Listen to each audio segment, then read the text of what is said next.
In the annals of history, tales of heroism often revolve around mighty legions, grand emperors, or strategic genius. But sometimes, the most extraordinary victories are won by the most unexpected heroes. Imagine a world without instant communication, where messages could mean the difference between life and death, triumph and utter annihilation. For the Roman Empire, a vast dominion spanning continents, communication was its lifeblood. And in the heart of its intricate network, a seemingly humble creature played a role far grander than any general could have predicted. This is the story of a desperate Roman garrison, isolated and besieged, whose fate rested not on the strength of its walls, but on the delicate wings of a messenger. Our story begins at Fort Aquila, a Roman outpost nestled deep within a contested frontier. Far from the grandeur of Rome, this isolated garrison stood as a beacon of imperial might, yet inherently vulnerable. Legionaries, hardened by countless campaigns, maintained their vigilant watch against the ever-present, shadowy threats lurking beyond the palisades. The air, often still and heavy, occasionally carried whispers of tribal movements, growing bolder and more aggressive. Little did they know, these whispers would soon erupt into a deafening roar, plunging them into a desperate struggle for survival. For weeks, scouting parties had returned with increasingly grim reports. Distant smoke plumes, stolen livestock, and skirmishes with unseen foes painted a clear picture. A barbarian coalition was gathering. The fort's commander, Centurion Marcus, understood the gravity of their situation. Cut off from immediate reinforcements, Aquila stood alone. Provisions were meticulously rationed, defenses strengthened, and every soldier braced for the inevitable onslaught. The quiet tension of the frontier transformed into impalpable dread, a suffocating blanket descending upon the garrison. The dawn broke not with the usual tranquility, but with a cacophony of war cries. The barbarian hordes, numbering far greater than anticipated, descended upon Fort Aquila. Primitive siege engines hurled flaming projectiles, battering rams thudded against the gates, and arrows rained down like hail. The Roman defenses, though stout, were pushed to their limits. Days blurred into a relentless cycle of defense and counterattack. Casualties mounted, and the once impregnable walls felt increasingly fragile, resonating with the tremors of desperate conflict. Weeks turned into a living nightmare. Fort Aquila was completely encircled, cut off from all hope of direct reinforcement. The barbarians had severed supply lines, and starvation began to creep into the garrison. Water was scarce, and morale plummeted with each passing day.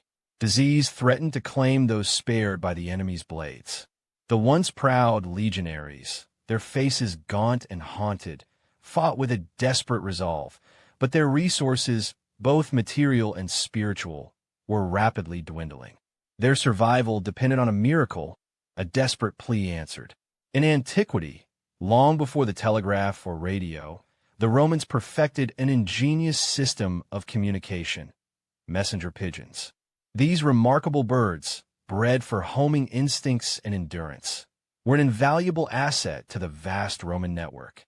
Each fort, each legionary camp, maintained its own loft of carefully trained pigeons. With tiny scrolls attached to their legs, these avian couriers could traverse vast distances, carrying vital intelligence faster than any human messenger, often unnoticed by the enemy. They were the empire's eyes and ears, and now, perhaps, its only hope. With options exhausted, Centurion Marcus turned to the fort's last surviving messenger pigeons. These birds, often reserved for only the most critical intelligence, now carried the garrison's collective fate. On a minuscule parchment, Marcus painstakingly wrote a concise, agonizing plea for urgent reinforcements, detailing their dire situation and dwindling time. Every word was a cry for help, a desperate gamble against overwhelming odds. The tiny message, barely visible, represented the full weight of the fort's suffering and the final, fragile thread of hope.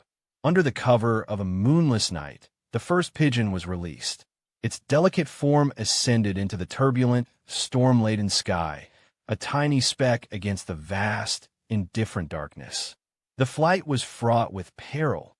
Hungry predators, unpredictable winds, and the sheer vastness of the distance. Each beat of its wings carried the hopes and prayers of hundreds of besieged men. As more pigeons were released, they vanished into the stormy expanse, leaving the garrison to wait, their hearts heavy with a mixture of desperate hope and crushing uncertainty. For hours, then days, the pigeons battled the elements. One fell prey to a hawk's sharp talons.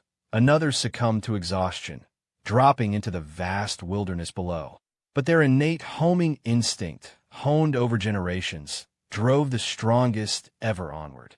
They navigated by an unseen compass, guided by an ancient wisdom beyond human comprehension, flying over dense forests, winding rivers, and desolate plains. Each kilometer of victory, each beat of their wings a testament to their incredible resilience and purpose. Hundreds of miles away, at the sprawling Roman legionary camp of Castra Nova, a sentry spotted a tiny speck descending from the sky. It was a pigeon, exhausted but alive, landing precisely in the camp's well-maintained pigeon loft. The scroll, still attached to its leg, was immediately retrieved and brought to General Valerius. As he read Marcus's desperate plea, his stern features softened with grim understanding. The silent message, delivered by feathered wings, had finally reached its destination, shattering the tranquility of Castra Nova. General Valerius wasted no time.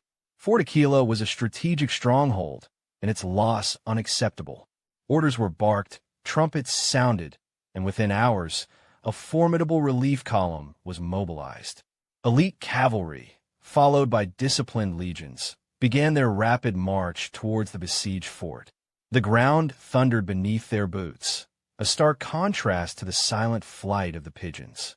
Hope, once a flickering ember within Aquila's walls, was now a rapidly approaching storm of steel and unwavering Roman resolve.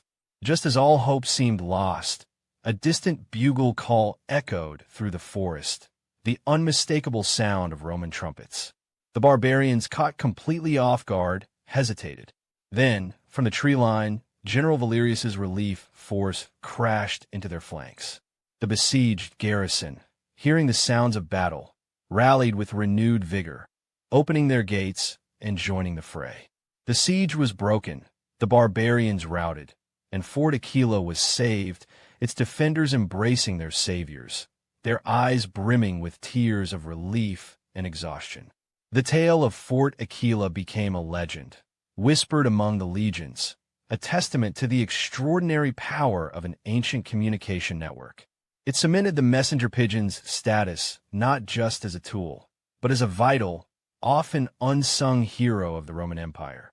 Their silent journeys, their unwavering homing instinct, and their incredible endurance proved that even the smallest creatures could alter the course of history, saving not just a fort, but potentially the stability of an entire frontier. Their legacy flies on, a reminder of innovation and courage. The tale of the Roman garrison, saved by a flock of pigeons, is more than just a captivating anecdote.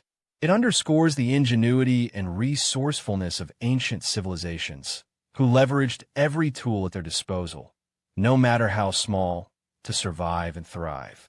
It reminds us that history is often shaped not only by grand strategies, but by the quiet determination of unsung heroes, even those with feathers and wings. Their silent flights carried not just messages, but the very hope of an empire, reminding us that in the darkest hours, sometimes salvation truly does fall from the sky.